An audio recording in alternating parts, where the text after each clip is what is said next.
तुम्हें क्या कहना चाहिए तुम एक्चुअली क्रिस कैप्स गुलाब का क्या है? हाँ सर, स्टार्ट कीजिए। जी सर, थैंक यू।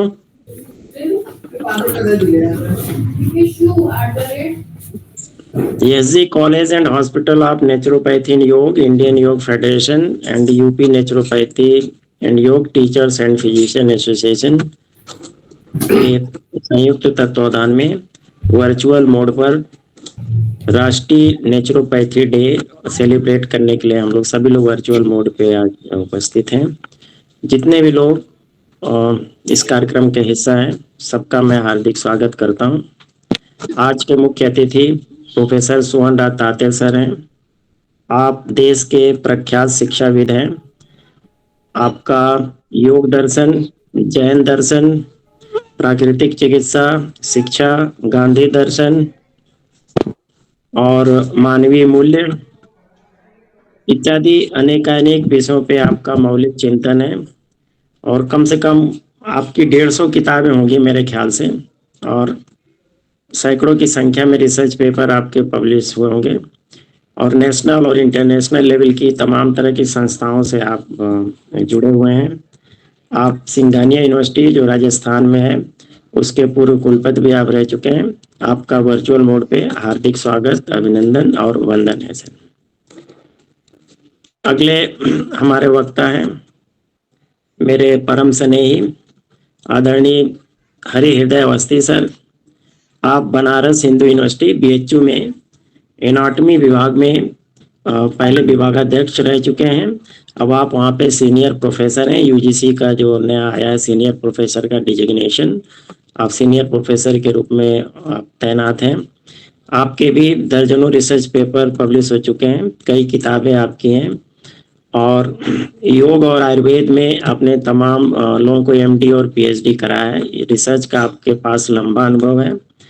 भारत सरकार की और भारत और उत्तर प्रदेश की तमाम विश्वविद्यालयों की विभिन्न प्रकार की समितियों में आप सदस्य हैं और आप बनारस से हैं, तो तमाम तरह की आध्यात्मिक चीज़ें, उन सब चीज़ों पर भी आप अपनी रुचि रखते हैं और उस पर अपना विचार व्यक्त करते हैं। तो सर आपका भी बहुत बहुत धन्यवाद, अभिनंदन और वंदन। इसके अतिरिक्त मोनाड यूनिवर्सिटी हापुड़ में खुली हुई है, वहाँ से डॉक्टर सुनील कुमार श्रीवास जी जुड़े हुए हैं। क्या डॉक्टर सुनील जी हैं क्या? जी सर, हाँ, ठीक ठीक ठीक, नमस्ते।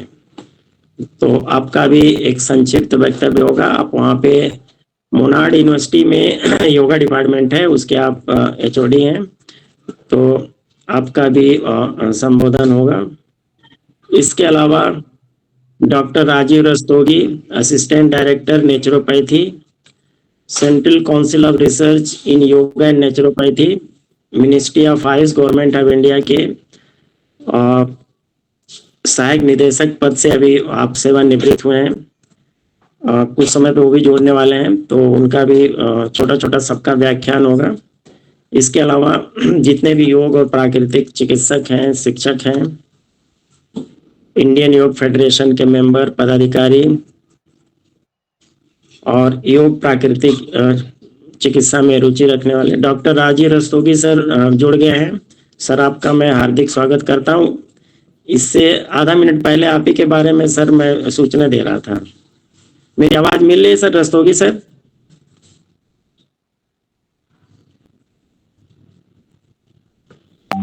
डॉक्टर रस्तोगी सर, मेरी आवाज मिल रही है? मिल रही है। हाँ ठीक है सर, ठीक है जी जी। तो आप सभी सुधीजनों का और विषय के विशेषज्ञ जनों का एक बार पुनः हार्दिक स्वागत करता हूं। डॉक्टर राजीव रस्तोगी सर का एक बार दोबारा मैं परिचय दे दूं।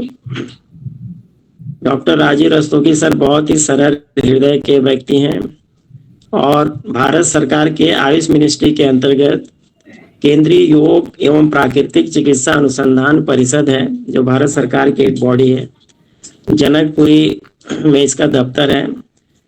उसमें आप सहायक निदेशक प्राकृतिक चिकित्सा के पद पे थे और उस पद पर रखते हुए योग नेचुरोपैथी के बारे में गवर्नमेंट लेवल पे, देश की विभिन्न यूनिवर्सिटियों के लेवल पे, एनजीओ के लेवल पे, ऑर्गेनाइजेशन के लेवल पे ढेर सारा आपने काम किया। ढेर सारी पॉलिसी नेचुरोपैथी योग की है वो आप लोगों की बनाई हुई है जो देश में लागू है। ढेर सारे प्रोजेक्ट आपने इंट्रोड्यूस किया था। 2-4 प्रोजेक्ट मैंने भी आपके समय में यहाँ लखनऊ में उसको संपन्न किया था। तो राजीव रस्तोगी सर का प्रशासनिक और शैक्षणिक अभियोग में आपने पीएचडी भी करा है ईश्वर भारद्वाज सर के निर्देशन में। और इस समय गुड़गांव हरियाणा में एसजीटी यूनिवर्सिटी है ना सर जहाँ पे आप हैं? जी जी जी। एसजीटी यूनिवर्सिटी, वहाँ पे डीन योगा नेचुरोपैथी के पद पे अभी वर्तमान में कार्यरत है। तो सर आपका वर्चुअल मोड पे हार्दिक स्वागत, अभिनंदन। इसके अलावा एमए फर्स्ट ईयर के student, MA third, MSc first, MSc third, UG PG diploma pass out student, सबका हार्दिक स्वागत, अभिनंदन और वंदन करता हूँ। और पहले वक्ता के रूप में मैं डॉक्टर अवस्थी सर को आमंत्रित करना चाहता हूँ। कृपया अपने मौलिक विचारों से प्राकृतिक चिकित्सा के संबंध में व्यक्त करते हुए हम सभी लोगों का ज्ञानवर्धन करें। ऑनरेबल वीसी सोहनराज तात्रे जी, अपने प्रिय मित्र और faculty of alternative medicine and योग के प्रोफेसर अमरजीत यादव जी और अन्य जुड़े हुए डीन महोदय डॉक्टर राजीव रस्तोगी जी, अन्य शिक्षक एवं विद्यार्थियों, जो अमरजीत यादव जी ने एक मुहिम चलाई है योग और प्राकृतिक चिकित्सा का ज्ञान ऑनलाइन देते हुए और उसकी रिकॉर्डिंग करते हुए समाज को एक वैज्ञानिक रूप से इसका ज्ञान प्रदान कर रहे हैं, जिससे कि सभी को लाभान्वित होंगे और उनको scientific knowledge and approach towards the subject and research मिले। तो जो प्राकृतिक चिकित्सा की बात करें तो हमारा आयुर्वेद मानता है कि षट धातु पुरुष या चिकित्सा पुरुष है, जिसमें पंचमहाभूत और आत्मा है। तो वही चीज यहाँ पे प्राकृतिक चिकित्सा में है। तो जो पंचमहाभूत है, आकाश है, वायु है, अग्नि है, जल है, पृथ्वी है, तो इससे शरीर बना है। तो वो जो शरीर इससे बना है, तो इसी के माध्यम से जो उसमें कमी हो रही है या वृद्धि हो रही है, तो उसको संतुलित करने का माध्यम मैं समझता हूँ कि प्राकृतिक चिकित्सा है। और उसकी विशेष चर्चा तो आज हमारे इसी साहब करेंगे, क्योंकि आज उन्हीं का दिन है। तो मैं अमरजीत यादव सर से रिक्वेस्ट करूँगा कि कृपया उनको आमंत्रित करें। Thank you sir, thank you. हाँ, सर को भी आमंत्रित करेंगे, बस थोड़े सा और विलम्ब है। राजीव रस्तोगी सर आपको बुलाना है क्या सर? हाँ हाँ बिल्कुल बिल्कुल जी सर, जी जी। डॉक्टर राजीव रस्तोगी सर से अनुरोध करना चाहूंगा, कृपया प्राकृतिक चिकित्सा पे अपने सुगंधित संदेश से हमें लाभान्वित करें। थैंक यू डॉक्टर साहब। रिस्पेक्टेड वीसी सर, अभी अवस्थी जी बोल रहे थे, बहुत सारे विद्यार्थी भी दिख रहे हैं। आप सबको आज जो प्राकृतिक चिकित्सा दिवस है उसकी हार्दिक शुभकामनाएं। और जैसी कि भी चर्चा हो रही थी, डॉक्टर अमरजीत यादव जी ने भी बताया कि नेचुरोपैथी प्राकृतिक चिकित्सा जो बहुत सिंपल है। देखिए 2-3 चीजें हैं, कई बार बड़ा कंफ्यूजन होता है कि नेचुरोपैथी क्या है, पंचमहाभूत की चिकित्सा है या स्वस्थ व्रत वाली चिकित्सा है या कुछ और है। तो इसमें कोई कंफ्यूजन की बात नहीं है। नेचुरोपैथी इज वेरी सिंपल और वी बिलीव, हम ये मान के चलते हैं कि हमारा शरीर जिन तत्वों से रचित है, जो पंच महाभूत हैं, जो 5 तत्व हैं, उन्हीं से शरीर की चिकित्सा होनी चाहिए। एक जो सबसे जरूरी बात है वो ये है कि नेचुरोपैथी में हमको बहुत सारे एविडेंस क्रिएट करने होंगे। डॉक्टर साहब सहमत होंगे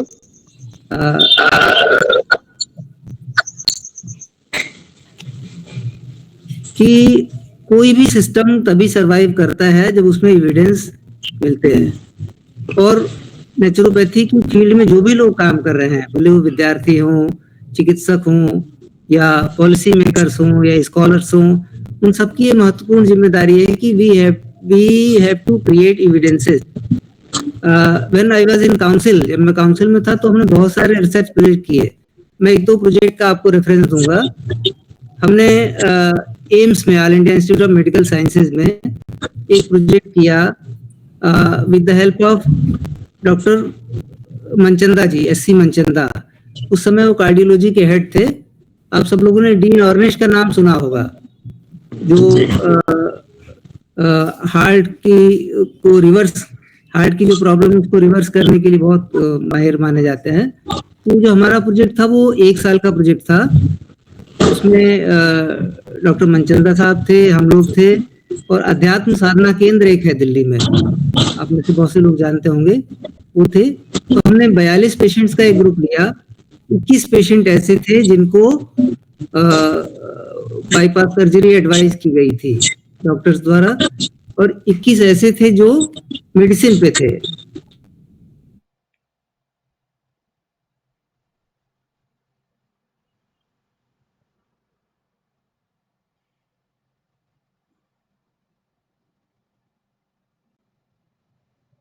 में खाली 8 पेशेंट ऐसे मिले,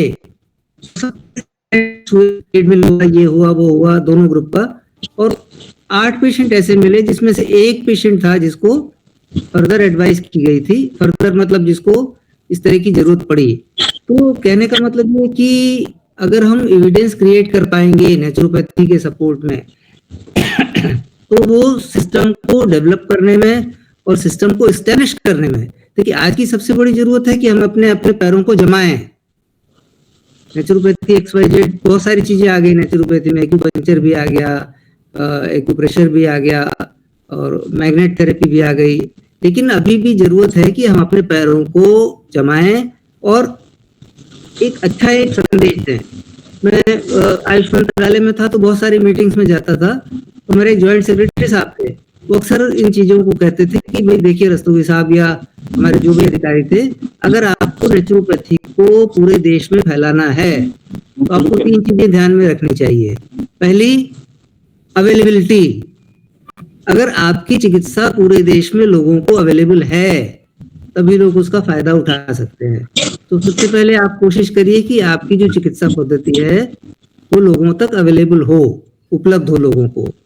दूसरा, अफोर्डेबिलिटी। अगर वो बहुत महंगी है तो लोग उसका फायदा नहीं उठा पाएंगे, इसलिए वो चिकित्सा जो है अफोर्डेबल होनी चाहिए। और तीसरी जो है वो एक्सेप्टेबिलिटी। एक्सेप्टेबिलिटी कहाँ से होगी? मरीजों से होगी। तो अगर आप बहुत ध्यान से, बहुत अच्छे ढंग से, बहुत प्रॉपरली उसको ट्रीटमेंट देंगे तो पेशेंट उसको एक्सेप्ट करेंगे। तो मुझे लगता है कि अगर ये 3 चीजें हमारे सिस्टम में नहीं है, अवेलेबिलिटी, अफोर्डेबिलिटी और एक्सेप्टेबिलिटी, तो हमारे लिए बहुत मुश्किल है सिस्टम को एस्टेब्लिश करना। आज बहुत सारे सेंटर आपने देखे होंगे, बहुत महंगे हैं, तो वो अप्रोच से बाहर है। दिल्ली जैसे बड़े शहर में जहां मैं रहता हूँ, मुश्किल से 3-4 उंगलियों पे आप सेंटर गिन सकते हैं। मुझे अगर नेचुरोपैथी इलाज की जरूरत है या किसी को एडवाइस करने की जरूरत है तो मैं जहां रहता हूँ द्वारका में, वहां से 30-35 किलोमीटर की रेंज में कोई भी सेंटर नहीं है। तो मेरा सिर्फ कहना यह है कि नेचुरोपैथी में एकेडमिक ढंग से जैसे डॉक्टर अमरजीत यादव जी काम कर रहे हैं वो तो जरूरी है ही, उसके साथ में क्लिनिकल जो एस्पेक्ट है तो हमको प्रायोरिटी पे लेना चाहिए। एकेडमिक और क्लिनिकल एस्पेक्ट दोनों साथ में लेके जब हम एविडेंस बेस्ड सिस्टम की तैयारी करेंगे और उस तरह से करेंगे, कुछ रिसर्च जर्नल हो, कुछ रिसर्च पेपर हो, इस तरह की चीजें करेंगे तो निश्चित रूप से हमारा सिस्टम जो है वो बहुत डेवलप होगा। तो मैं बस ज्यादा समय नहीं लूंगा आपका, इन्हीं शब्दों के साथ मैं अपनी बात समाप्त करता हूँ। एक बार फिर से आप सभी लोगों को प्राकृतिक चिकित्सा दिवस की हार्दिक शुभकामनाएं। ईश्वर करे ये जितने भी आयुष की पद्धतियां हैं, आयुष के सिस्टम हैं, सब आगे बढ़। एक चीज और लास्ट में कहूंगा कि कई बार फील होता है कि हमको आपस में एक दूसरे से तालमेल, इंटीग्रेशन की जरूरत है, चाहे वो आयुर्वेद हो, चाहे वो होम्योपैथी हो, चाहे वो नेचुरोपैथी हो, चाहे वो योगा हो। आपस में मिलजुल के हम चलेंगे तो हमारी स्ट्रेंथ कहीं डबल या ट्रिपल हो जाएगी। उस पर जरूर हमको ध्यान देना चाहिए। मैं माननीय वीसी साहब का भी आभार प्रकट करता हूं कि उन्होंने मुझे मेरी बातों को सुना। डॉक्टर अमरजीत यादव जी हैं, डॉक्टर अवस्थी जी हैं और बहुत सारे विद्यार्थी दिख रहे हैं। सबको बहुत बहुत धन्यवाद। Thank you. हमारे बीच में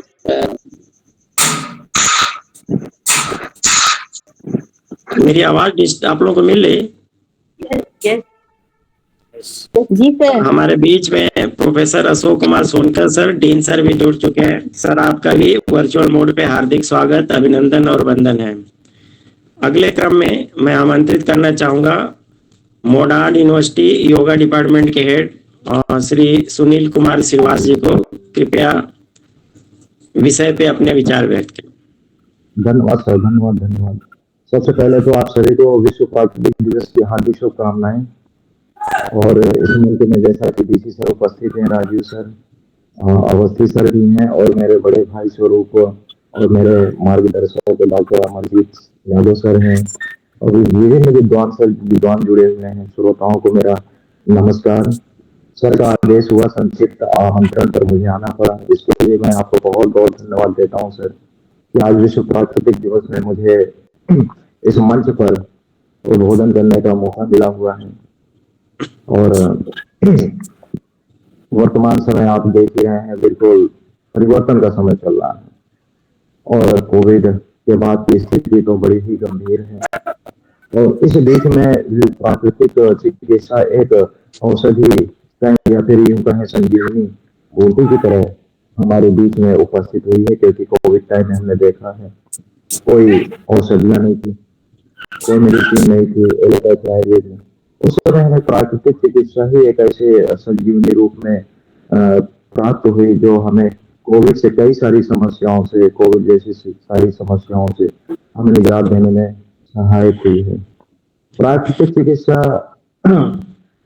सिर्फ ये जल मिट्टी ये तो है ही है, साथ में आप जानते हैं पूरा जो हमारा बॉडी है, शरीर है, 5 तत्वों से मिलकर बना हुआ, क्षिति जल पावल गगन से मेरा 5 तत्वों का यह शरीर है।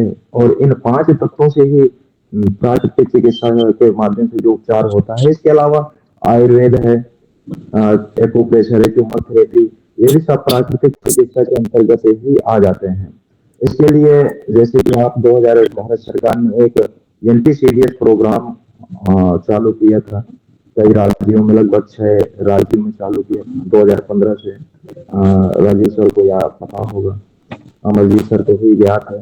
तो उसमें प्राकृतिक चिकित्सा से ही जो गंभीर बीमारियां हैं, जटिल बीमारियां हैं, शुगर है, BP है, मोटापा है, COPD है, ऐसी बीमारियों को से, क्योंकि भारत में आप जान ही रहे हैं हर दूसरे तीसरे व्यक्ति को शुगर की बीमारी है, रिकॉर्ड बता रहे हैं। तो इसके लिए भारत सरकार ने NPCDS प्रोग्राम के तहत प्राकृतिक चिकित्सा को जोड़ा। उसमें योग, होम्योपैथी, आयुर्वेद, यूनानी सभी को जोड़ के उनके ट्रीटमेंट के लिए एक कदम उठाया है, और काफी अच्छे पॉजिटिव रिजल्ट भी आए। हालांकि जो प्राकृतिक चिकित्सा है प्राचीन काल से चली आ रही है। कहते हैं कि जब से सृष्टि की उत्पत्ति हुई है, प्राचीन काल में प्राकृतिक चिकित्सा ही था जिससे विभिन्न इलाज होते थे, लेकिन वो धीरे धीरे बीच में कुछ लिप्त हो, धीरे धीरे गायब हो गए। लेकिन वर्तमान में इसका जो स्वरूप है, पिछले 10-15 सालों से नए नए रिसर्च के माध्यम से, नए नए खोजों के माध्यम से, नए नए बीमारियों में इसका प्रयोग देखा गया है, जिसके वर्तमान में फिर से एक यह है जो इसे प्राकृतिक चिकित्सा कहें या फिर औषधि विहीन चिकित्सा, क्योंकि यह सिर्फ चिकित्सा नहीं करती है, सिर्फ हमें ये चिकित्सा या फिर किसी रोग का इलाज नहीं करती, यह हमें जीवन जीने की कला को सिखाती है कि हमारा जीवन कैसा हो, व्यवस्थित हो, कैसे उठे, कैसे बैठे, कैसे खाएं, कैसे पिए, और कैसे हम अपने आप को स्वस्थ रखें, दीर्घायु रखें। इन सब चीजों को यह प्राकृतिक चिकित्सा हमें बताती है। हालांकि हमारे बीच में विद्वान हम मेन तो सर को सुनने आए थे, डीसी सर को, अमरजीत सर को, क्योंकि हमारे जो प्राकृतिक चिकित्सा के मर्मज्ञ हैं, इसलिए मैं ज्यादा समय नहीं लूंगा, और मैं सर से निवेदन करूंगा कि जिन्हें हम सुनने आए हैं उस समय ज्यादा ना लेते हुए उन्हें आमंत्रित करें। धन्यवाद डॉक्टर सुनील जी। आज प्राकृतिक चिकित्सा दिवस है, तो इस अवसर पे प्राकृतिक चिकित्सा का कुछ लीगल एस्पेक्ट के बारे में 2 मिनट में बात रख दूं अपनी, और ये जानकारी के लिए जरूरी है। देखिए, भारतवर्ष में 5 चिकित्सा पद्धतियां भारत सरकार के द्वारा मान्यता प्राप्त हैं। उसमें एलोपैथिक, आयुर्वेद, यूनानी, होम्योपैथी और सिद्धा, योग, नेचुरोपैथी, स्वरिपा भी आ गया। ये भारत सरकार की मान्यता प्राप्त चिकित्सा पद्धतियां हैं। इसके अलावा इस देश में ढेर सारे इलाज करने के तरीके हैं, उनको कोई मान्यता नहीं है। जितने मैंने नाम लिया है ये मान्यता प्राप्त सिस्टम ऑफ मेडिसिन है अपने देश में। दूसरी तरफ जो एलोपैथिक है उसके लिए ऑलरेडी एक्ट है, medical council of India act 1956 parliament का बनाया हुआ है। उससे ये चिकित्सा पद्धति और इसके संसाधन, मैन पावर, रूल्स रेगुलेशन उससे गवर्न होते हैं। फिर आयुर्वेद के लिए बहुत समय पहले central council of Indian medicine act 1970 बना था।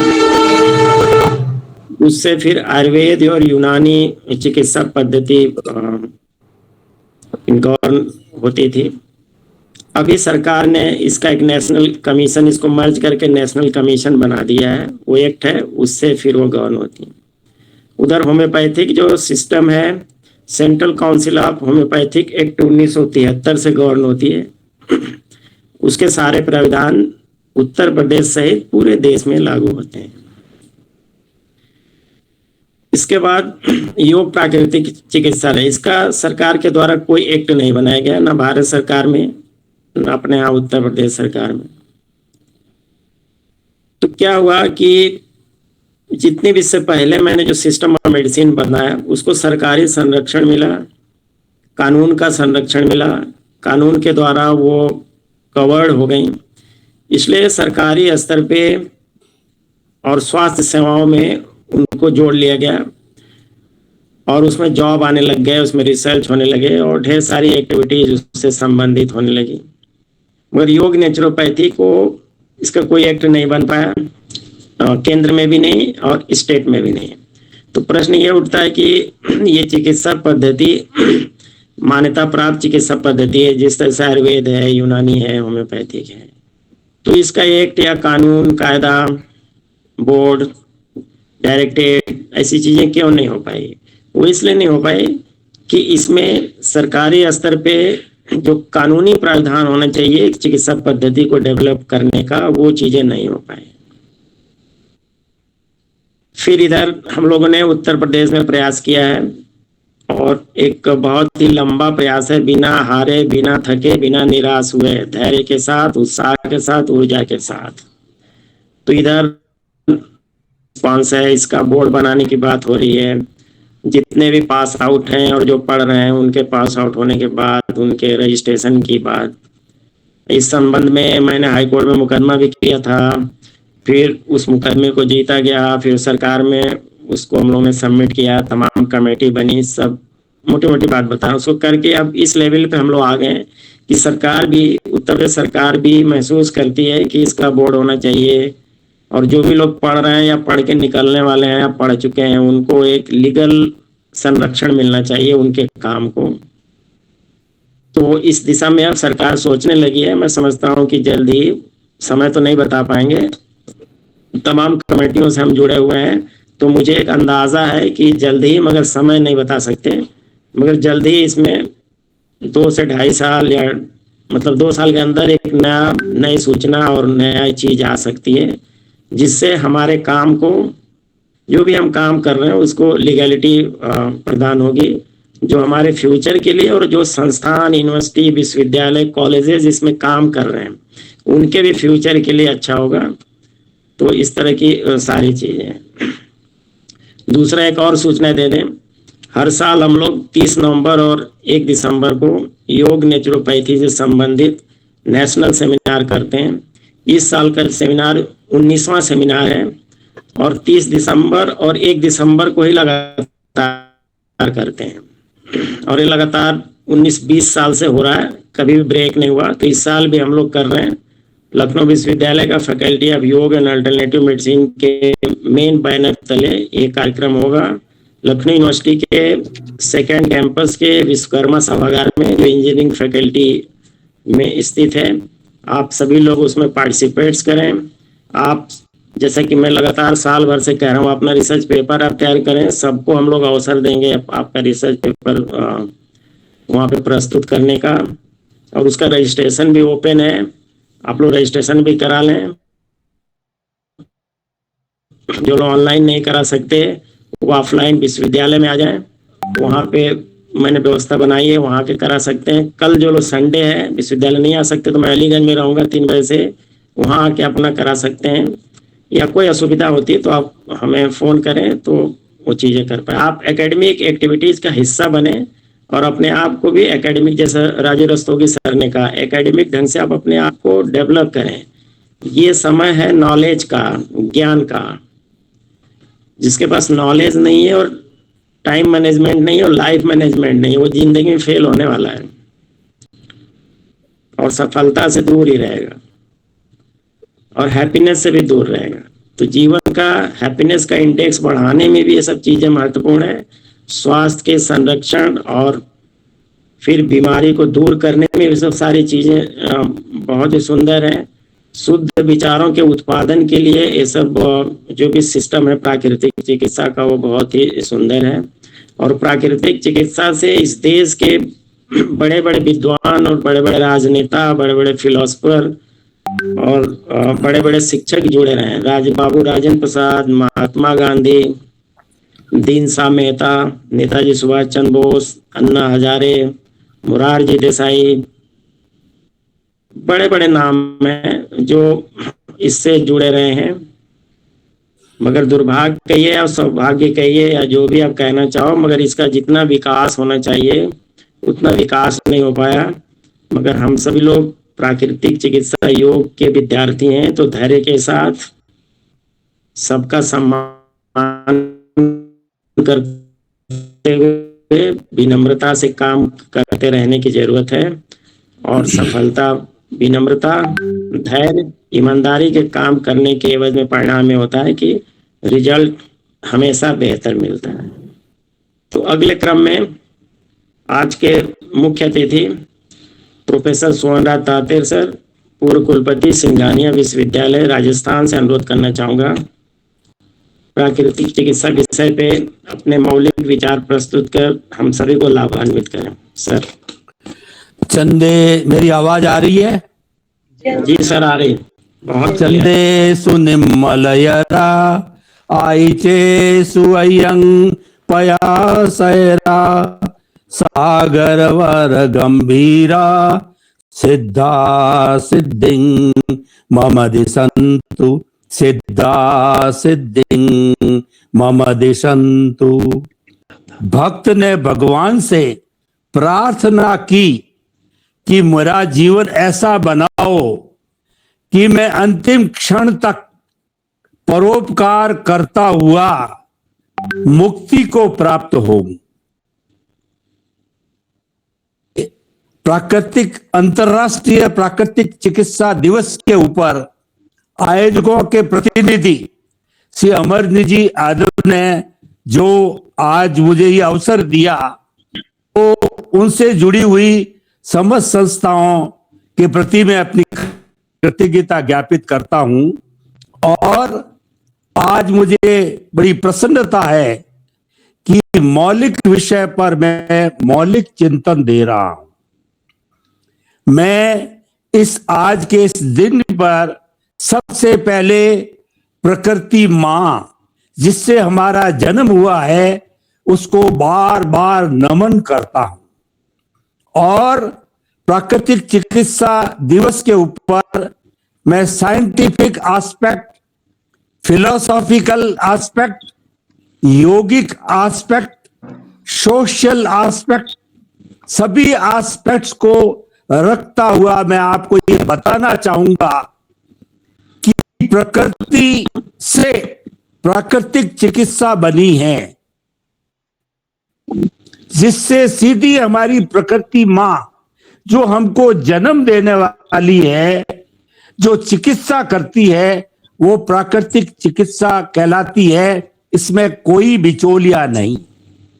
इस प्रकृति मां को कुदरत, पर्यावरण, सृष्टि, दुनिया, वर्ल्ड कई नामों से जाना जाता है, जहां पर जीवन है। इस प्रकृति के बाहर, इस कुदरत के बाहर जीवन नहीं है। इस प्रकृति को लोक या सृष्टि भी कहा जाता है। इसके बाहर बहुत बड़ा ब्रह्मांड है, लेकिन वो सिर्फ अलोक है, वहां पर केवल आकाश है। देखिए, प्रकृति पंचभूतों से बनी हुई है और वो पंचभूत समस्त प्राणियों का एग्जिस्टेंस है। अगर पंचभूत ना हो तो जो हम फिलोसॉफिकल वे में बताते हैं कि 84 लाख जीवा योनियां हैं, उसमें से एक भी प्राणी का एग्जिस्टेंस, अवतरण, जन्म, उसका सर्वाइवल इस दुनिया में नहीं हो सकता। यानी ये पृथ्वी, जल, अग्नि, वायु और आकाश, ये 5 भूत बेसिक एलिमेंट है। जो वायरस, जो कोरोना वायरस आया था, उसमें भी ये, और इस प्रकृति मां की सर्वश्रेष्ठ कृति हम जो मानव है, उसमें भी ये 5 भूत है। इसके बिना कोई प्राणी जिंदा रह करके अपनी कोई भी एक्टिविटी नहीं कर सकता। फिलोसॉफिकल बात करूं तो 84 लाख जीवा योनियां जो इस प्रकृति मां के अंदर जन्म लेती है, भरण पोषण करती है, अपना सर्वाइवल करती है। इको कैसे हो रही है? आपकी आवाज सर इको हो रही। आप लोग सब जने अपना हाँ, तो मैं कहना चाहता हूं सर का छोड़ के कि इन 5 भूतों से हमारा सर्वाइवल है। 5 भूतों के बिना कोई जीवन बन नहीं सकता, कोई प्राणी जीवित नहीं रह सकता। तो ऐसी प्रकृति मां को बार बार नमन करना चाहिए। और इस प्रकृति मां ने, आपको पता है हमारा जन्म कैसे होता है? पिता का शुक्राणु और माता का अंडज, ये दोनों इंटरकोर्स के समय मिलते हैं तो 9000 शुक्राणु एक साथ अंडज पर अटैक करते हैं और उसमें से एक शुक्राणु जीवित रहता है और वह शुक्राणु अंडज में जाकर के, और जो पुराना यानी अंडज और शुक्राणु मर करके एक नई आत्मा हमारे जैसे भ्रूण को जन्म देते हैं। और 9 महीने बाद के अंदर हम जो है मां की कोख से बाहर निकलते हैं। देखिए, प्रकृति का रोल कहां से चालू होता है। जो हम प्राकृतिक चिकित्सा की दिवस की बात कहते हैं, ये हमारा सबसे पहला सर्वाइवल है। हम कहते हैं मां बाप नहीं होते तो हम कहां से आते। मैं कहता हूं कि प्रकृति नहीं होती तो हम क्या, 84 लाख जीवा योनि के असंख्य अनंत प्राणी जीवन धारण कर नहीं सकते। और देखिए कितनी बड़ी बात है इस प्रकृति की। ये 5 भूतों से जन्म लेते हैं, 5 भूतों से बड़े होते हैं, 5 भूतों से मन, वचन, काया की समस्त क्रियाएं, अपने कर्मों का भुगतान, कोई बड़ा बनता है, कोई कुबेरपति बनता है, कोई नेता बनता है, कोई प्रोफेसर बनता है। सब कुछ अपना अपना रोल अदा करके इन 5 भूतों को इस मां को सौंप करके पंचभूत का पुतला पंचभूत में विलीन हो जाता है। और आइंस्टीन ने एक फॉर्मूला दिया, E=mc²। कितनी बड़ी बात है कि प्रकृति की E टोटल एनर्जी, इस नेचर मां की टोटल एनर्जी है वो m, मतलब जो पृथ्वी पे पूरी मास है, c² कांस्टेंट है। यानी कि भूत, भविष्य, वर्तमान में कभी भी इस प्रकृति मां की एनर्जी न घटती है न बढ़ती है, वो कांस्टेंट रहती है। मात्र कन्वर्शन होता है, ठोस द्रव में बदलता है, द्रव गैस में बदलती है, और ये सारा वाइब्रेशन का युग है, साइनोसोडल वेव्स को पढ़ा है हमने, जिससे आज हम बात कर रहे हैं, आप मेरी बात को सुन रहे हैं, टीवी है, मोबाइल है, इत्यादि इत्यादि, ये सारे प्रकृति से जुड़े हुए हैं। इसीलिए आज का दिन हमारे सर्वाइवल का दिन है।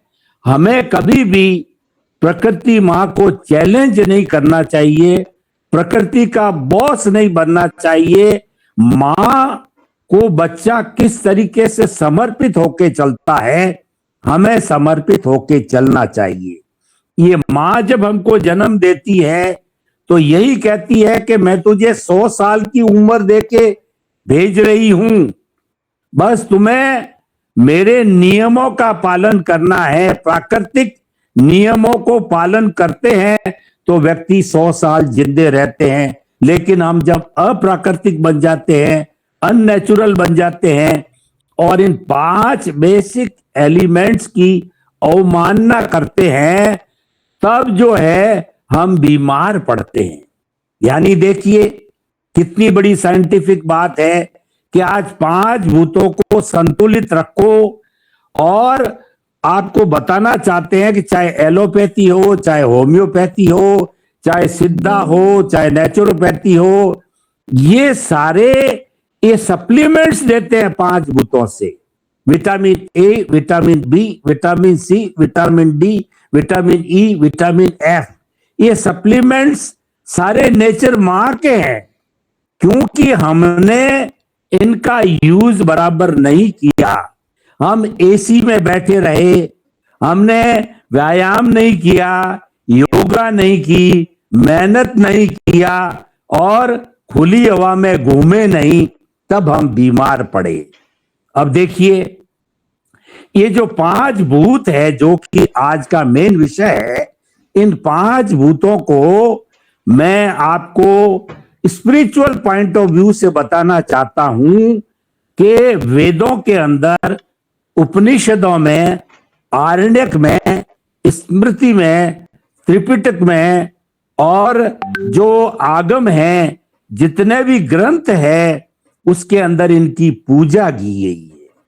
पृथ्वी माँ, अग्नि देवता, वायु देवता, आकाश देवता, जल देवता, इनकी पूजा की जाती थी, क्योंकि अगर ये रुष्ट हो जावे, ये साइंटिफिक वे से अनबैलेंस हो जावे, तो हमारा सर्वाइवल नहीं है, हम बीमार हो सकते हैं, हम इस दुनिया से जा भी सकते हैं। तो देखिए अब हम एक एक कॉन्स्टिट्यूएंट्स को लेके चलते हैं। पृथ्वी हमको जगह देती है। इस माँ को हम कितना गंदा करते हैं। आपने कोरोना से पहले देखा होगा कि कोरोना क्यों आया, कि प्रकृति माँ ने हमको पनिशमेंट दिया। जब कोई भी बच्चा माँ की बात नहीं मानता है और दादागिरी करता है, तो माँ उसके थप्पड़ मारती है। प्रकृति माँ सुनामी के रूप में, अनावृष्टि के रूप में, भूकंप के रूप में, सुनामी के रूप में, महामारी कोरोना जैसी रूप में हमको पनिशमेंट देती है। वो हमको मिला और उस पनिशमेंट से प्रकृति माँ ने बिल्कुल साफ साफ फोटो खींच के बता दिया कि जिस दिल्ली के अंदर तू सांस नहीं ले पाता था, आज जाके देख खुली हवा के अंदर, जब व्यक्ति भीतर बंद था घरों में साल भर से ज्यादा, जब जो है वो लुधियाना से हमारा हिमालय पर्वत साफ दिखाई देता था और दिल्ली इतनी शुद्ध हो गई थी, यमुना इतनी शुद्ध हो गई थी, गंगा उतनी शुद्ध हो गई थी, पंचभूत शुद्ध हो गए थे। ये मां ने दिखाया हमारे को कि तेरे को मैंने घर में कैद कर रखा है, तब ये पंचभूत है, सारे शुद्ध है। इसका अर्थ क्या है? इन पंचभूतों का बिगाड़ करने वाला तू है। पृथ्वी मां को कितना गंदा किया जाता है हम सब जानते हैं। इसकी सहन शक्ति कितनी अपरंपार है। इतनी गंदगी करने के बाद भी जो है ये सहनशील है और इसके पेट को हमने चीर दिया। पेट्रोलियम प्रोडक्ट कहिए, पानी कहिए, मकराना कहिए, और हमारा सोना और जितने भी ये हीरे पन्ने माणक मोती, मां के हृदय को चीर दिया हमने। मां करा रही है, यानी पृथ्वी का दोहन हो चुका है। तब वो जो है दुर्गा का विकराल रूप धारण करके हमारे सामने आती है। तो पहला जो पृथ्वी का तत्व है, मैं ये कहना चाहूंगा कि हमारी पुरानी जो संस्कृति है कि प्रकृति की पूजा की जानी चाहिए। जैसे रामायण के अंदर राम ने जब 14 वर्ष का वनवास लिया, तब वो अयोध्या की मिट्टी को साथ लेके गए और उन्होंने अपना जो भी छोटा मंदिर बना रखा था मोबाइल, उस मोबाइल मंदिर में उस मिट्टी की पूजा किया करते थे, पृथ्वी मां की पूजा किया करते थे। यानी हमें ग्रीड नहीं करके नीड पे आना चाहिए। मां कहती है कि रोटी, कपड़ा, मकान, शिक्षा, चिकित्सा, जो तेरी फंडामेंटल्स जो नीड है, मैं तुझे भरपूर अलाउ करती हूं। तेरा दायित्व है, तू इसको कमा और इसको जो है पैदा कर और तेरा और तेरे परिवार का भरण पोषण कर। नहीं करता है तो मैं तुझे कायर, मक्कार, गद्दार मानती हूं। उससे भी मुंह नहीं मोड़ना है, मां कहती है, लेकिन ग्रीड के अकाउंट में नहीं जाना। ग्रीड के लिए प्रकृति मां कहती है। आज मुझे अगर इस प्राकृतिक दिवस के ऊपर 24 घंटे भी बोलने दिया जाए तो भी समय कम पड़ेगा। मां कहती है कि मैं 84 लाख जीवा योनि के असंख्य अनंत प्राणियों को जन्म देकर से मृत्यु तक बच्चों की तरह पालती हूं, पोसती हूं, लेकिन एक व्यक्ति की ग्रीड को जो है वो मैं पूरा नहीं कर सकती। क्योंकि कहा गया है कि इच्छा आकाश समान अनंतिया। व्यक्ति की इच्छाएं आकाश के समान अनंत है, उसका पेट भरता ही नहीं है। जो आज इस प्राकृतिक चिकित्सा दिवस पर हम शपथ लें कि हमारी जो फंडामेंटल नीड्स है, हमारे परिवार की, पेरेंट्स की, खुद की, देश की, समाज की, उसको अवश्य पूरा करें, लेकिन ग्रीड के अकाउंट में नहीं जाएं। ये आज मैं प्राकृतिक चिकित्सा डे पे आपको खास संदेश देना चाहता हूं। और पंचभूत है, उनका आवश्यकता से अधिक ग्रीड के लिए, लोभ के लिए, मोह के लिए दोहन नहीं करें। जल देखिए कि हम जो है जल के बिना जीवित रह सकते नहीं। % पानी हमारे शरीर में है और इस पृथ्वी पर 75% पानी है। एक व्यक्ति को बहुत अच्छा भोजन खिला दिया जाए और फिर पानी नहीं पिला दिया जाए तो वो छटपटा कर मर जाता है। ये उसको बहुत बड़ा पनिशमेंट हो जाता है। और जल है सबसे बड़ा रसायन है, सारी बीमारियों को हरने वाला जल है। मैं प्राकृतिक चिकित्सा की बात इससे जोड़ना चाहता हूं कि मिट्टी से बनी हुई, चाहे मिट्टी का लेप हो, मिट्टी की पट्टी हो, चाहे जल नेति हो, चाहे पंचकर्म हो, चाहे सोना बाथ लिया जाए, ठंडी पानी से स्नान कराया जाए, शीतली कराई जाए, इत्यादि इत्यादि, जो इस प्राकृतिक से जुड़ी हुई जो पेची है हमारी चिकित्सा, वो सब हमारे जीवन को स्वस्थ बनाती। मैं आपसे एक प्रश्न करना चाहता हूं कि हमने, इंसान ने हॉस्पिटल बनाए, हॉस्पिटल में जाकर के अपनी अपनी हैसियत के मुताबिक हम बड़े से बड़े हॉस्पिटल में बड़े से बड़े डॉक्टर से सुविधा लेकर अपना इलाज कराते। क्या आपने कभी सोचा इन अन्य प्राणियों, पशुओं की, पक्षियों की, छोटे की, बड़े की, इनकी चिकित्सा कौन करता है? एक भैंस को देखिए, गर्मी आती है तो भैंस जो है तालाब में जाकर के लोट पोट होती है, तालाब की चिकनी मिट्टी को शरीर पर लगाती है और पानी से ठंडक लेती है, वो तरोताजा हो जाती है। एक पक्षी कितना ही उसके बड़ा घाव हो, वो पानी में आकर के अपना पंख डुबाता है, अपना पैर डुबाता है, उसमें थोड़ी देर बैठा रहता है और वो ठीक हो जाता है। देखिए, इस हमारी प्रकृति मां ने कितनी बड़ी फैसिलिटी कर रखी है। एक तो हम मां दुष्ट लोग हैं जो इस मां की अवमानना करते हैं। 84 लाख जीवा योनियों में से मनुष्य एक ऐसा प्राणी है जो मां की अवहेलना करता है, मां को दूसरे शब्दों को गाली देता है, मां को दुख देता है, मां को प्रताड़ना करता है, मां का दोहन करता है, मां का पेट चीरता है। दूसरा कोई प्राणी इतना नुकसान नहीं पहुंचाता है। जल के माध्यम से आप देखिए कि मैं जैन समाज से हूं। जैन समाज में 100 दिन तक, 6 महीने तक केवल बॉइल्ड वाटर पे तपस्या करते हैं। बॉइल्ड वाटर के अतिरिक्त साधु है कोई भी चीज ग्रहण नहीं करते हैं, और ज्यादा भी होता है तो कुछ नहीं कर पाते हैं।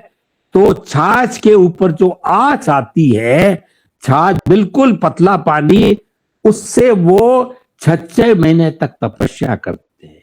देखिए कितनी बड़ी प्राकृतिक चिकित्सा के गुणगान करते रहे, मां के गुणगान करता रहूं तो ये रात भी कम पड़ेगी। पृथ्वी, जल और अग्नि। अग्नि देखिए हमारे शरीर के भीतर भी है, सूर्य के ताप भी है, और वो विटामिन डी देता है। और आज हम बीमार क्यों पड़ते हैं? हमको विटामिन डी के कैप्सूल और टैबलेट और क्यों दिए जाते हैं? क्योंकि हम सूर्य किरणों के अंदर सूर्य नहीं लेते हैं। हमारे जैन साधु तपस्या करते करते मई जून के महीने में तपी हुई शिला पर नग्न अवस्था में लेट जाते हैं और वो बड़ी तपस्या करते हैं। क्योंकि ये जो अग्नि है ये हमारे 5 भूतों में से एक भूत है, और जठरा अग्नि तो इतनी पावरफुल होती है कि हम जो कुछ भी भोजन करते हैं, जठरा अग्नि मजबूत है तो उस व्यक्ति की उम्र 100 वर्ष होती है। और ऐसा कहा जाता है कि जितनी जठरा अग्नि मजबूत होती है उसके पत्थर भी हजम हो जाते हैं।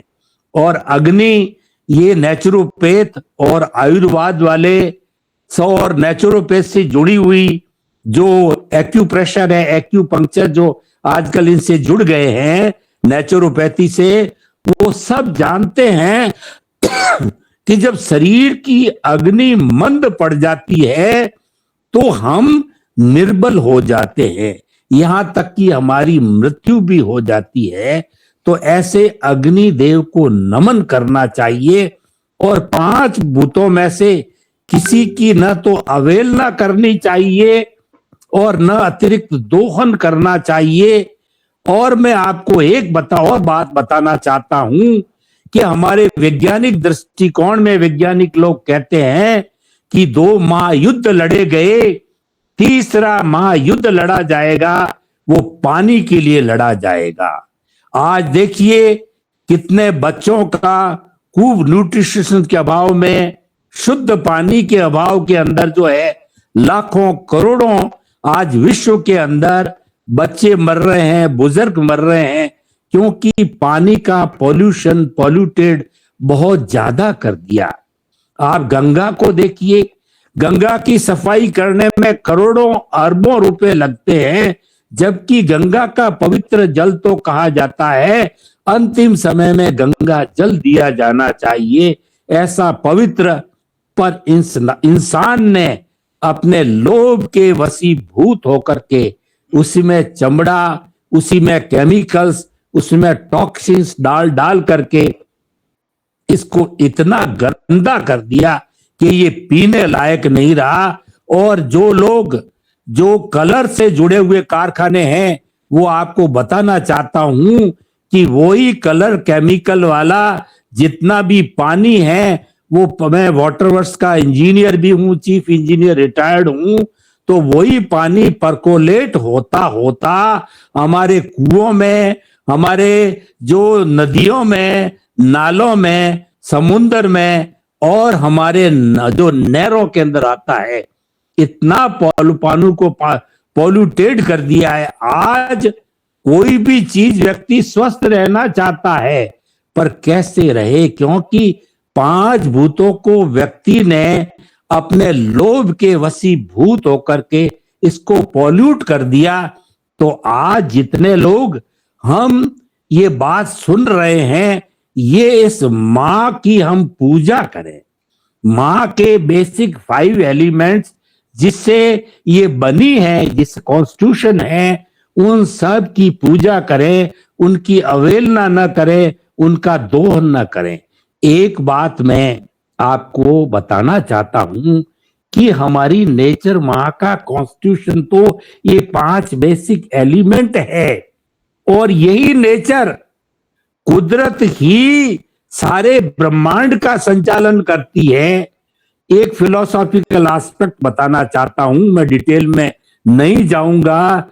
6 उसमें भी शाश्वत तत्व है, द्रव्य है, इटरनल एलिमेंट्स है, वो इस कुदरत से इस सृष्टि का संचालन करते हैं। न तो कोई भगवान है, न कोई इंसान है जो संचालन करता है, 6 तत्व करते हैं। आप ध्यान से सुने, 6 तत्वों में कौन कौन है? एक तो हम जैसे एनिमेट लिविंग बीइंग, जीवित प्राणी, वायरस से लगा के मनुष्य तक। दूसरा इनएनिमेट, जो परमाणु है, पुद्गल है, जड़ है, मैटर है। और तीसरा, ये दोनों घूमना चाहते हैं। तो मैं साइंटिफिक बात कर रहा हूं, मैं गप नहीं मार रहा हूं, साइंटिफिक फिलोसॉफिकल बात कर रहा हूं। ये मोशन तत्व पूरे इस पृथ्वी मां के अंदर एक सुई की अनी जितनी खाली जगह नहीं है कि भूत भविष्य वर्तमान में ये मोशन तत्व जो है अरूपी है, पौद्गलिक है, दिखाई नहीं देता है, लेकिन मौजूद है। जैसे मैं हाथ हिलाना चाहता हूं, मैंने उदासीन भाव से डिमांड किया, कोई व्यक्ति दौड़ना चाहता है, ट्रेन भागना चाहती है, फ्लाइट भागना चाहती है, पंखा चलना चाहता है, डिमांड किया। मोशन तत्व पूरे इस पृथ्वी मां में, पूरे ब्रह्मांड में, मैं उस ब्रह्मांड की बात कर रहा हूं जहां जीवन है। ब्रह्मांड के बाहर बहुत बड़ा ब्रह्मांड है, आलोक है, वहां केवल आकाश ही है। तो एक तो हो गया हमारा सेंटिएंट, दूसरा इनसेंटिएंट, तीसरा मोशन, चौथा इसका विपरीत कि अगर कोई मोशन कर रहा है, चाहे जीवित प्राणी है, चाहे मैटर है, मोशन कर रहा है, वो रुकना चाहता है, तो एक रेस्ट तत्व पूरे ब्रह्मांड में, पृथ्वी मां में, पूरा नेचर में मौजूद है। और एक टाइम आप जानते हो, समय जो कि हमें वर्तना देता है, काल बताता है। और छठा तत्व जो है वो आकाश हमको अवगाना देता। मैं बैठा हूं 2 फुट बाई 3 फुट की जगह घेरता हूं, ये कमरा 10 बाई 15 की जगह घेर रहा है, आपका लखनऊ इतना स्क्वायर मीटर जगह घेर रहा है, ये सारा आकाश है। ये 6 बेसिक तत्व, इटरनल एलिमेंट्स, ये संचालन करते हैं। और 5 बेसिक एलिमेंट, पृथ्वी, जल, अग्नि, वायु और आकाश, उसका कॉन्स्टिट्यूशन है। ये दोनों मिलकर के हमारी योगा की भाषा में होलिस्टिक हो जाता है। एक संचालन करता है और एक बेसिक एलिमेंट्स कॉन्स्टिट्यूशन देता है। दोनों मिलकर के ये सारी प्रकृति बनी है, ये सारी नेचर बनी है। तो अमरजीत जी मुझे बता दें कितना समय अवशेष है, क्योंकि विषय ऐसा है, आप कहोगे तो रात भर तक चलता रहूंगा। कितना समय बाकी है मेरे लिए? सर म्यूटेड है, अनम्यूट कर लीजिए अपने आप को। सर 10 मिनट में खत्म कर दीजिए सर। आवाज नहीं मिल रही सर आपकी। तातेर सर अभी आप अब आवाज आ रही है?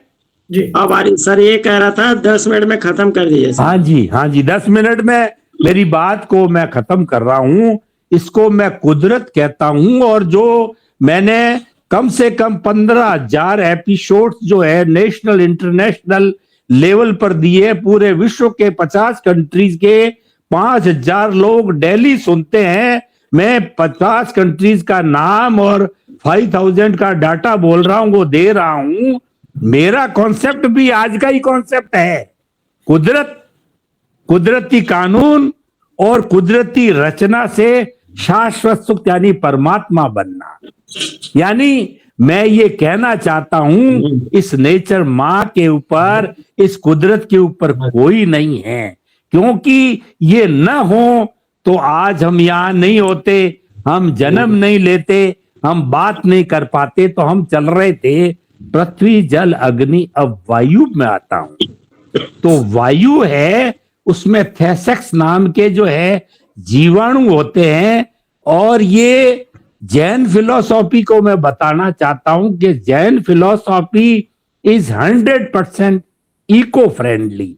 कैसे है कि ये जो पृथ्वी का है, अप का है, तेजस का है, वायु का है, वनस्पति का है। वनस्पति में तो आप भी जीव मानते हो, लेकिन जैन धर्म कहता है कि पृथ्वी जब तक फोड़ी नहीं जाती है, वो अनंत जीवों का समूह है, उसका शरीर है, काय है। और वैज्ञानिक लोग बताते हैं कि उसमें ग्रोथ होती हिमालय, उसमें जीव है 10 सेंटीमीटर हर साल हिमालय ग्रोथ करता है, क्योंकि उसमें सोल है, उसमें जीवन है, उसमें जान है, उसमें आत्मा है। तो पृथ्वी जो मैं इसको जोड़ के बताना चाहता हूं, पृथ्वी काय, अप काय, एक पानी की बूंद में 34,000 छोटे छोटे निगोद के जीव जैन फिलोसॉफी मानता है। एक पानी की बूंद में छोटे छोटे 34,000 स्मॉल सोल्स होती है, जो दिखाई नहीं देती है। पृथ्वी का है, अप का है, तेजस का है, वायु का है, जो स्वयं जलती है। और जब हम जो है दो पत्थरों को करते हैं और वो पैदा होती है अग्नि, तो ये इसमें भी काय यानी जीव माना गया है।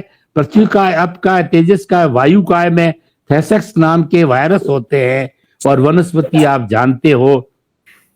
इस पृथ्वी माँ को जैन धर्म ने पूरा जीवन माना है। इसीलिए जैन धर्म के साधु होते हैं, खड्डा नहीं खोदते, और जो सीधा पानी जो हम कुएं से, नहर से लाते, वो यूज नहीं करते। उसको बॉईल किए बिना, राख मिलाए बिना वो नहीं लेते। अग्नि के पास नहीं जाते हैं, वो नग्न रहते हैं, चाहे सर्दी हो गर्मी हो, अग्नि कभी नहीं तापते।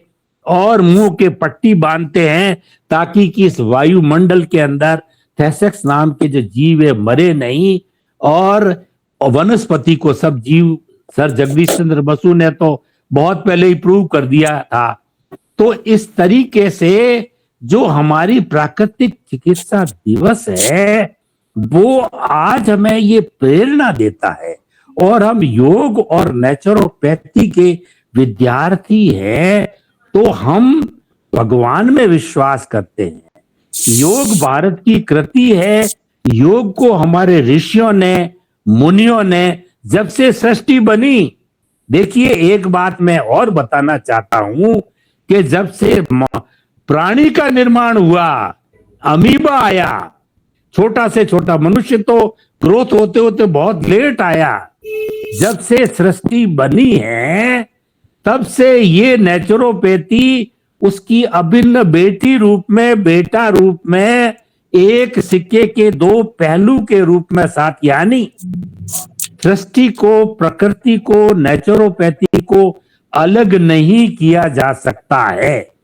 अगर आपके शरीर में से प्राण निकाल दो तो पीछे मिट्टी बचती है, और कहते हैं जल्दी करो शमशान ले चलो।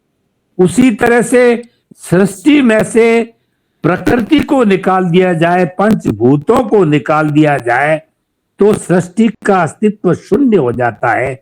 यही बात मैं आपको कहना चाहता हूं।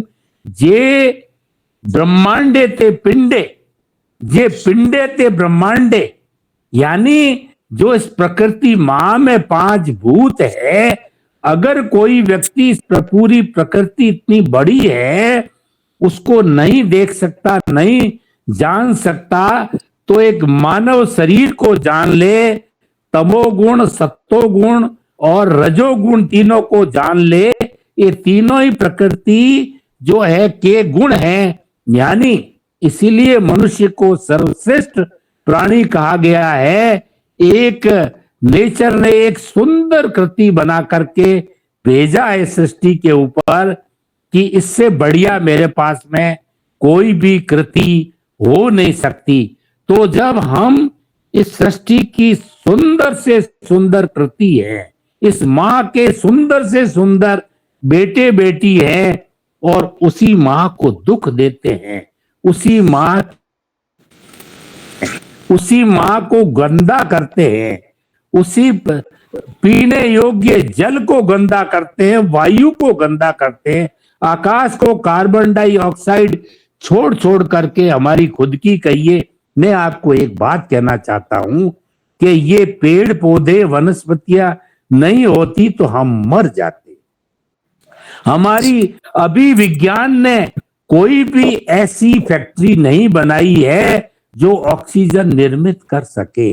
ऑक्सीजन मात्र पेड़ पौधे देते हैं।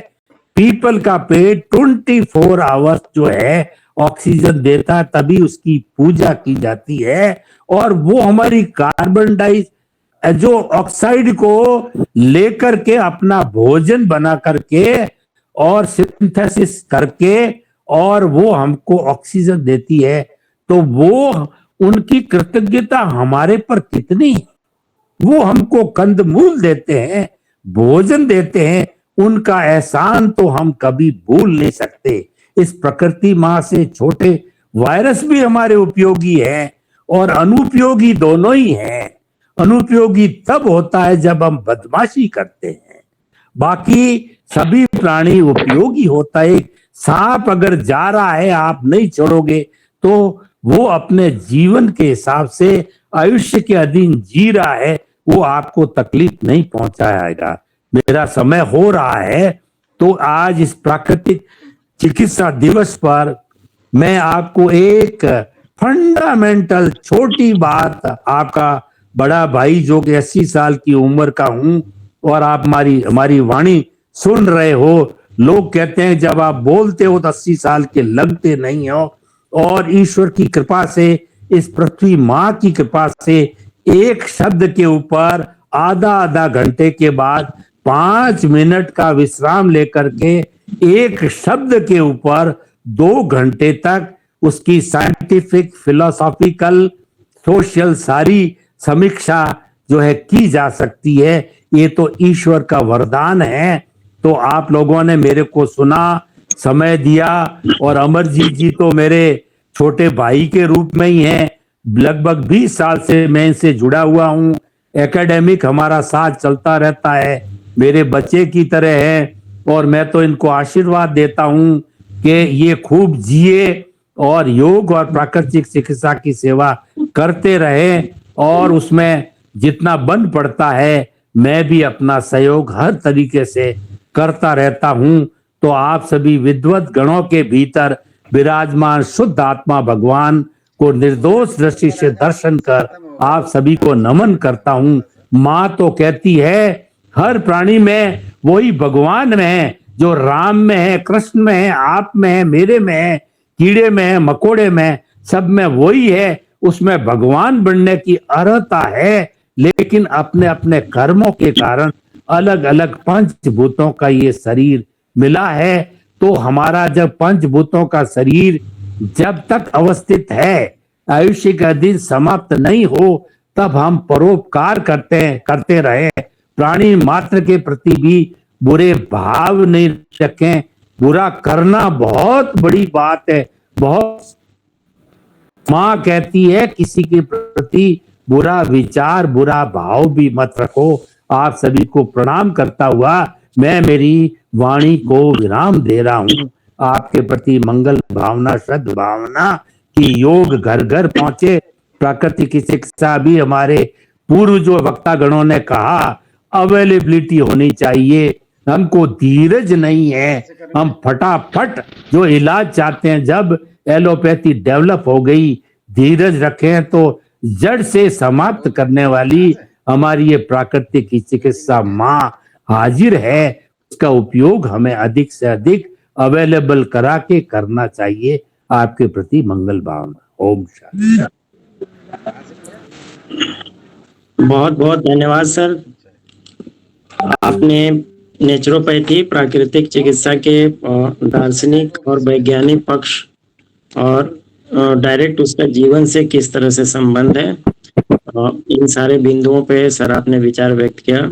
आपका बहुत बहुत धन्यवाद। चूंकि प्राकृतिक चिकित्सा के लिए आज का विशेष दिन है, तो 3 चीजें मैं आप लोगों को 2 मिनट में बता दूं जो विद्यार्थी नोट कर सकते हैं। प्राकृतिक चिकित्सा का सिद्धांत, प्राकृतिक चिकित्सा में डिजीज का एस्पेक्ट और 5 एलिमेंट्स, 3 चीजें। प्राकृतिक चिकित्सा के बेसिकली 3 सिद्धांत हैं। Unity of disease, unity of diagnosis, unity of treatment. प्राकृतिक चिकित्सा में क्या होता है कि इस 5 तत्वों के बने हुए शरीर में रोग होने का कारण ये माना जाता है कि इस शरीर में फॉरेन मैटर का एक्युमुलेशन हो गया है, शरीर के किसी ऑर्गन्स में या शरीर के किसी हिस्से में। तो जो फॉरेन मैटर होता है वो फिर रोग का कारण बनता है। शरीर के किसी भी हिस्से में फॉरेन मैटर चाहे गैस फॉर्म में हो, लिक्विड फॉर्म में हो या सॉलिड फॉर्म में हो, वो एक निश्चित मात्रा में बनता है और एक निश्चित टाइम में शरीर से उसको एलिमिनेट हो जाना होता है। उसको बोलते हैं फॉरेन मैटर, द्विजातीय पदार्थ, द्विजातीय पदार्थ। जी, मगर हमारी फिजिकल लेवल पे कुछ डिसऑर्डर्स हैं या कोई इम्बैलेंसेस हैं, मेंटल लेवल पे है या लाइफ स्टाइल नहीं ठीक है, तो उस दशा में जो फॉरेन मैटर है या जो विजातीय तत्व है वो शरीर से अपने निर्धारित समय पे बाहर नहीं निकल पाते हैं, उनका एलिमिनेशन नहीं हो पाता और शरीर में उनका एक्युमुलेशन होने लगता है, शरीर में उसका संचय होने लगता है। तो प्राकृतिक चिकित्सा ये कहती है कि डिजीज होने का कारण यहाँ से पैदा होता है।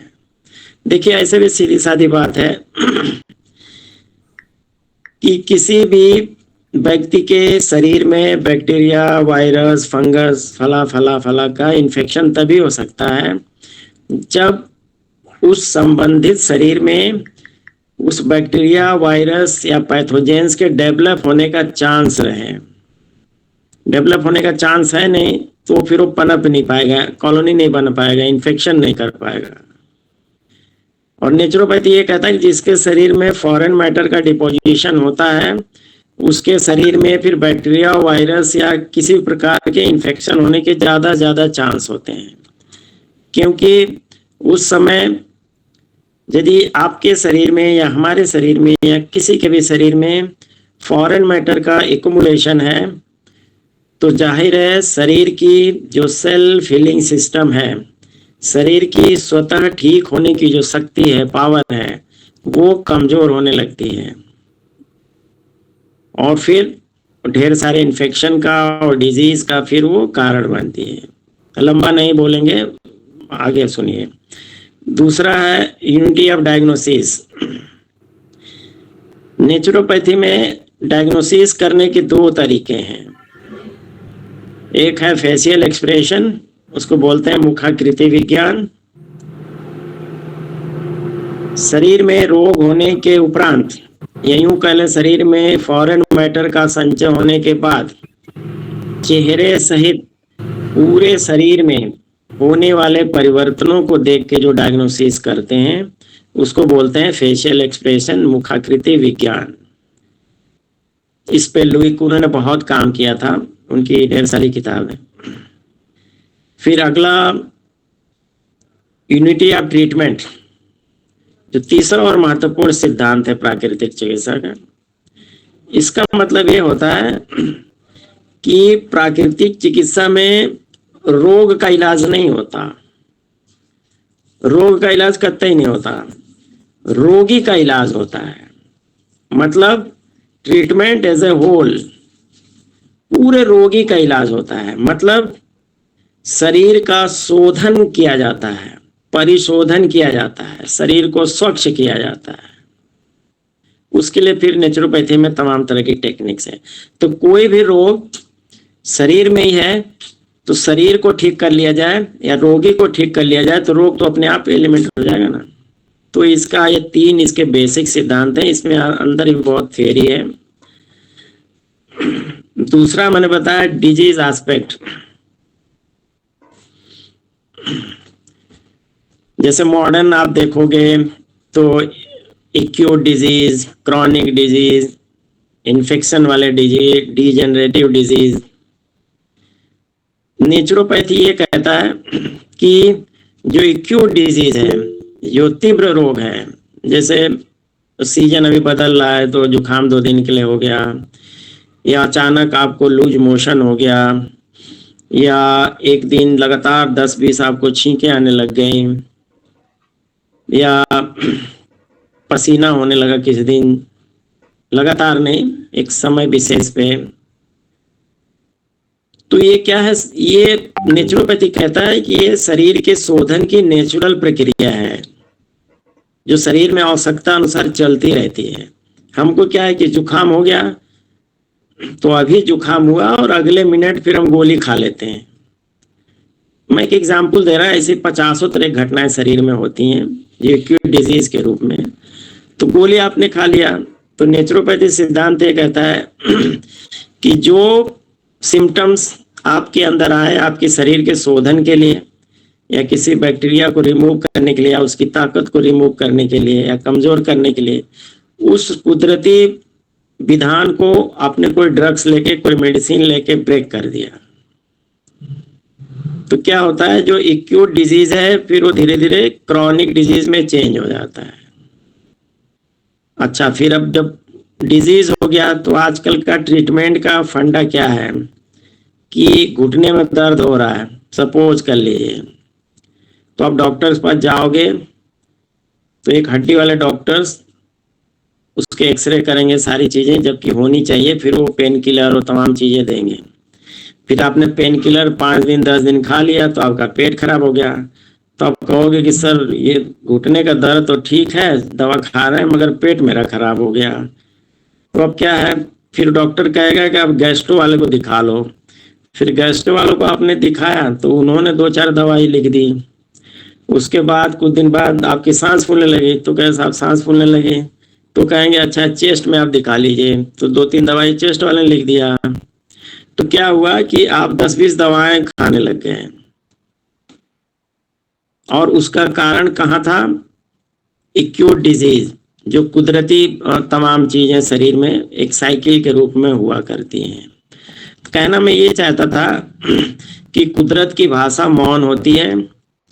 उस लैंग्वेज को, उस भाषा को, उस संकेत को समझने और जानने की जरूरत है। मैं ये नहीं कहता कि बीमारी हो जाए तो आप इलाज न करो, बीमारी हो जाए तो आप जरूर इलाज करो, मगर आप देख लो कि आपका टेम्परामेंट किस तरह का है, आपका स्वभाव किस तरह का है, आपकी वर्किंग स्टाइल किस तरह की है, आपकी बॉडी कॉन्स्टिट्यूशंस किस तरह की है, आप वात प्रकृति के हो, कफ प्रकृति के हो या पित्त प्रकृति के हो, उस हिसाब से आप इलाज करो।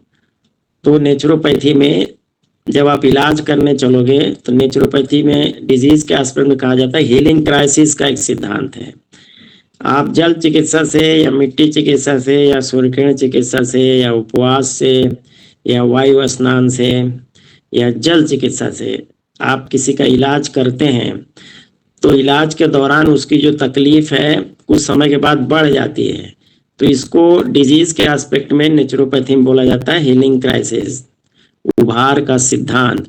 यदि ये घटना होती है समझो उस ट्रीटमेंट से वो ठीक होने वाला है, तो बीच में आप घबराएं नहीं, कंटिन्यू उसका इलाज करें।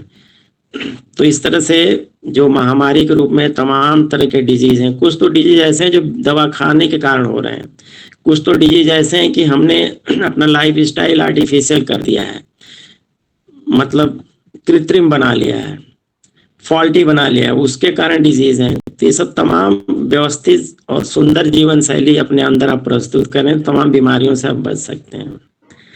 अगला मैंने बताया था कि 5 एलिमेंट, एक एक लाइन का मैं बताता हूँ। पृथ्वी है, पृथ्वी के जितने भी तत्व हैं वो सारे के सारे आपके शरीर में हैं। Calcium, magnesium, phosphorus, zinc, mineral, salt, फला फला फला। जो हड्डियों के अंदर ऑर्गेनिक और इनऑर्गेनिक जो कंपोनेंट्स हैं वो सारे के सारे तो मिट्टी में हैं। तो वो सारी चीज, इसलिए मिट्टी में से इलाज करने का नेचुरोपैथी में एक तरीका है, और उसमें भी मिट्टी से इलाज करने के 18-19 तरह के तरीके हैं। अलग अलग मड पैक्स हैं, मड बाथ है, एब्डोमिनल मड पैक है, फोरहेड का मड पैक है, शोल्डर वाला है, पीठ वाला है, पेट वाला है, जांग वाला है, कमर वाला है।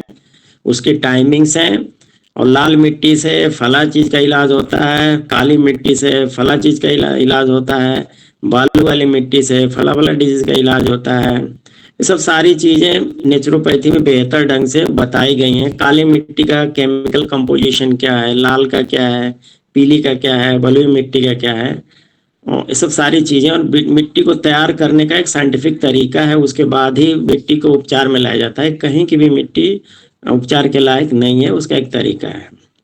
फिर अग्नि तत्व है, जो जठराग्नि है, या थोड़ी सी साइंस की भाषा में बात करें तो जितना केमिकल्स निकलते हैं, एक तरह से ये अग्नि तत्व का ही तो प्रतिनिधित्व करते हैं। इसलिए शरीर में अग्नि तत्व बने रहना जरूरी है। और नेचुरोपैथी ये कहता है कि सूर्य की किरणों के संपर्क में आप रहेंगे तब आपके शरीर का जो अग्नि तत्व है वो बेहतर बना रहेगा। मगर ये नहीं कि आप दोपहर की सनरेज लीजिए, प्रातः काल की सनरेज लेते हैं जब उसकी वेवलेंथ 0.4 म्यू टू 0.6 म्यू के आसपास हो, तो विज्ञान ये कहता है उस समय का जो सूर्य किरणों का आपके शरीर के साथ संपर्क हो रहा है, उससे ढेर सारे शरीर में केमिकल रिएक्शन होते हैं, जिससे शरीर की फिजियोलॉजी को मेंटेन करने में मदद मिलती है। शरीर के अंदर जब आपके स्किन से सनरेज टच करेगा तो डिहाइड्रो कोलेस्ट्रॉल, इर्गोस्ट्रॉल दोनों का एक प्रोसेस हो गया, तो कैल्सीफेरॉल बन गया, फिर बाद में नेचुरल विटामिन D3 हो गया, और पेट से संबंधित तमाम तरह की क्रियाएं होती है। एक साइंटिफिक उसका एक्सप्लेनेशन है नेचुरोपैथी में, उसके ऊपर नहीं जाते हैं। फिर अगला वायु तत्व है। वायु तत्व शरीर के लिए अत्यंत ही आवश्यक है, और पूरे शरीर में आप जानते हैं पंच प्राण होता है, उसका अपना स्थान होता है, उदान बयान समान फला फला फला। अब इसका कहाँ कौन सा स्थान होता है, कौन सा तत्व कम हुआ तो कौन सी बीमारी हो जाएगी, कौन सा तत्व बढ़ गया तो कौन सी बीमारी, उस पर अंदर नहीं जाते हैं। मगर साइंटिफिक ढंग से आप देखो तो जो थोरैसिक और एब्डोमिनल ब्रीदिंग है उसमें बैलेंस होना जरूरी है, जीवंतता के लिए, इम्यूनिटी डेवलपमेंट करने के लिए।